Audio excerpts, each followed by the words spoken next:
Alors bonsoir, donc je me présente, Félix Païneau, donc je travaille sur le marché Saint-Charles depuis 30 ans où je fais des contrôles qualité sur les marchandises qui arrivent sur Saint-Charles et au port de Port-Vendres. Donc je vais entamer ma chronique par ce livre. Donc la guerre des générations aura-t-elle lieu? Donc qui vient de sortir il y a une quinzaine de jours. Donc c'est un livre un peu à rebours de ce qu'on peut entendre souvent sur les conflits de génération, réels ou supposés. Alors qu'est-ce qu'un senior? Un senior, on parle de senior sur le plan physiologique à 65-70 ans.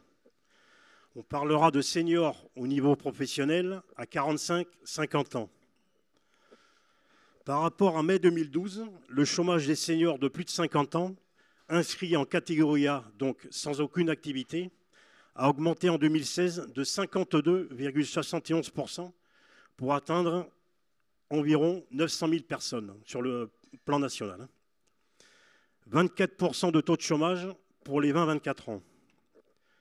35% des 15-39 ans sont en CDD, intérim ou apprentissage.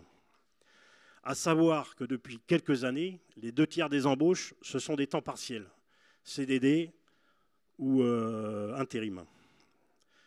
Autre élément significatif, c'est qu'entre 2002 et 2015, la part des Français considérant que leur situation sociale est moins bonne que celle de leurs parents est passée de 17 à 54%. Sur le plan démographique, dans les premiers jours de 2016, en France, les plus de 60 ans sont passés en nombre devant les moins de 20 ans. Devant les moins de 20 ans, pardon. Donc, les jeunes et la politique, bon, Fabien en a parlé tout à l'heure. Vaste question. Bon, on sait qu'il y a un fort désintérêt au mieux de l'abstention.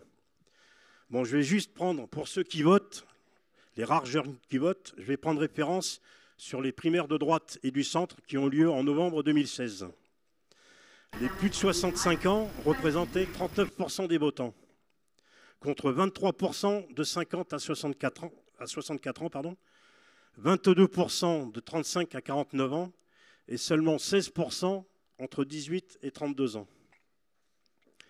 Bon, à savoir que la moyenne d'âge de nos élus à l'Assemblée nationale et au Sénat est de 62 ans. Et je finirai ma chronique en parlant de structures intergénérationnelles qui font un gros boulot de lien social et qui sont citées pour certaines d'entre elles dans l'excellente revue Kaizen. Voilà. Donc on peut parler d'associations comme Lire et Faire Lire, qui comptent 18 000 bénévoles et favorisent la rencontre entre les retraités et les enfants autour du livre et de la lecture. Il y a des associations comme l'Outil en main, ou composées de retraités anciens de tout ce qui touche au manuel, ouvriers hautement qualifiés dans le travail manuel, pardon.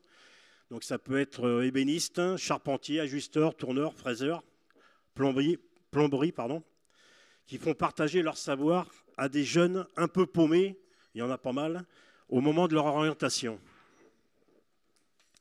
On peut citer, dans le sens inverse, Ciel Bleu, où des profs de sport vont dans les maisons de retraite en vue de faire des séances spécifiques à nos anciens. Ça, en cas de médecine préventive, c'est important. Donc, pour conclure, donc je dirais, comme dans le bouquin, qu'il n'y aura pas de guerre de génération. Merci à vous.